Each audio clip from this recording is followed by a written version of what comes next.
Ukraine में चल रही जंग को लेकर प्रधानमंत्री नरेंद्र मोदी पूरी कोशिश कर रहे हैं। आज एक बार फिर उन्होंने रशियन प्रेसिडेंट पुतिन से करीब 50 मिनट तक बात की।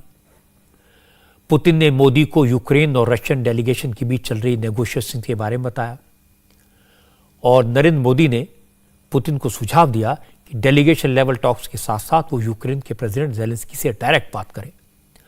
मोदी ने सूमी सहित यूक्रेन के 4 शहरों में सीज फायर अनाउंस करने के लिए राष्ट्रपति पुतिन की तारीफ की।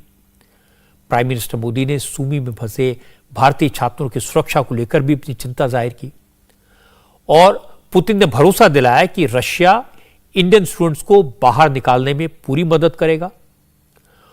और इस बातचीत के बाद भारत में रशियन एम्बेसी ने ट्वीट करके बताया कि रशिया की मिलिट्री इंडियन सिटीजन्स को सूमी से निकालने के लिए पूरी कोशिश कर रही है।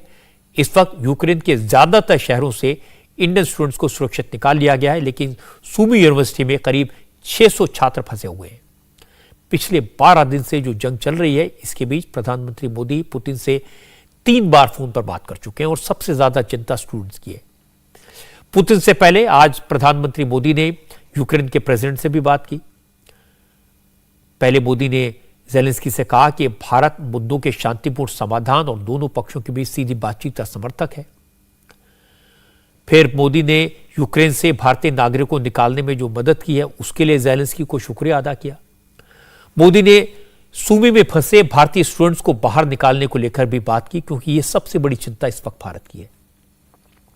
सूमी के अलावा यूक्रेन के बाकी शहरों से ऑपरेशन गंगा के तहत अब तक 83 स्पेशल फ्लाइट के जरिए 17,000 से ज्यादा भारतीय नागरिकों को वापस लाया गया है। इनमें से 83 फ्लाइट्स में से 7 फ्लाइट्स पिछले 24 घंटों में भारत लौटी हैं। बड़े पैमाने पर ऑपरेशन हुआ है। इन 7 फ्लाइट के जरिए 1250 लोगों को पिछले 24 घंटे में वापस लाया गया है। आने वाले 24 घंटे में 3 फ्लाइट्स और आएंगी। आज शाम पोलैंड से निकली आखिरी फ्लाइट दिल्ली के पास हिंडन एयरबेस पर लैंड हुई।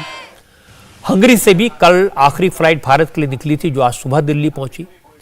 हंगरी में इंडियन सिटीजन्स की वापसी की जिम्मेदारी केंद्रीय मंत्री हरदीप पुरी को सौंपी गई थी। हरदीप पुरी ने ट्वीट करके बताया कि हंगरी के रास्ते 6,177 भारतीय स्टूडेंट्स को सुरक्षित वापस लाया गया है।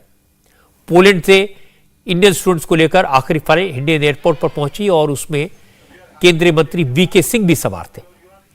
वीके सिंह ने यहां पहुंचने के बाद कहा कि अगर अभी भी कोई स्टूडेंट बचा होगा तो भारत सरकार उसे भी वापस लाएगी। हम लोगों ने कोशिश की है कि भारत सरकार सब लोगों को सुरक्षित निकाल कर लाए। पोलैंड से हम 3,000 से ज़्यादा बच्चों को निकाल कर लाए हैं। हर एक 3 जगह और हमारे मंत्री गए थे, वहाँ से भी काफ़ी नंबर के अंदर निकाल कर लाए।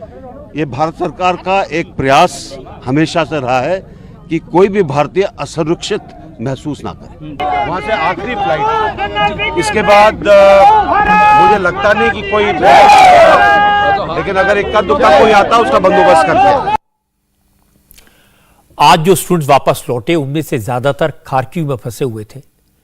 इस वक्त खार्किव पर रशियन आर्मी का पूरा कंट्रोल है। पिछले हफ्ते तक खार्किव में जबरदस्त जंग चली, मिसाइल्स बरसी, रशियन आर्मी ने जबरदस्त हमला किया।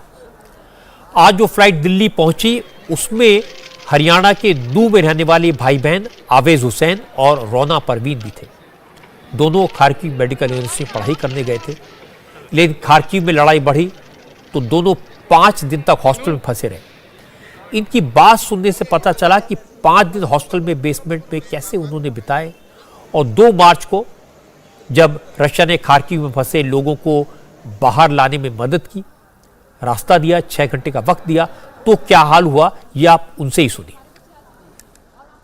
हम खार्किव में थे, तब अब बॉम्ब ब्लास्ट स्टार्ट हुआ तो हमारे सीनियर्स ने कहा बेसमेंट में चलो, तो हम 4-5 दिन बेसमेंट में रहे। खाना वाना मिलता रहा थोड़ा बहुत जितना भी मिल रहा था। फिर उसके बाद हम वहाँ से स्टेशन गए, बोला ट्रेन लो। हम 8-10 किलोमीटर स्टेशन गए, चल गए, और वहाँ से ट्रेन में किसी ने नहीं चढ़ने दिया हमको।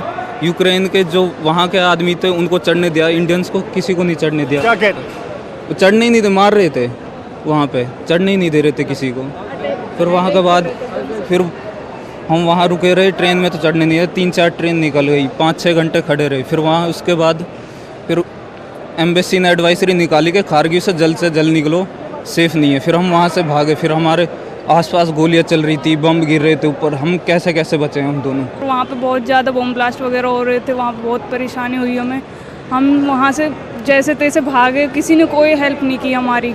हम फिर वहाँ से यूक्रेन का बॉर्डर क्रॉस किया, हमने बहुत मुश्किल से किया था। वहाँ पे हमारे ऊपर बम से अटैक भी हुआ था। फिर वहाँ से यूक्रेन का बॉर्डर क्रॉस करने के बाद फिर हम रोमानिया गए थे, रोमानिया में ठहरे थे।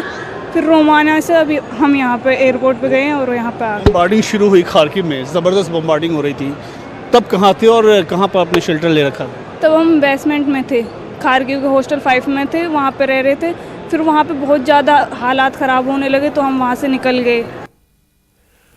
हाफिज हुसैन और रोना परवीन ने जो बताया, ऐसी कई सारी खौफनाक कहानियां हैं। हर स्टूडेंट का अपना अपना एक्सपीरियंस है। वॉर जोन से निकलकर कैसे मुश्किल हालात में वापस आए, इसके बारे में सुनकर रोंगटे खड़े हो जाते हैं। इंडिया टीवी हर वक्त हर जगह डाउनलोड करने के लिए सर्च करें India TV news Google play store या ऐप स्टोर पर।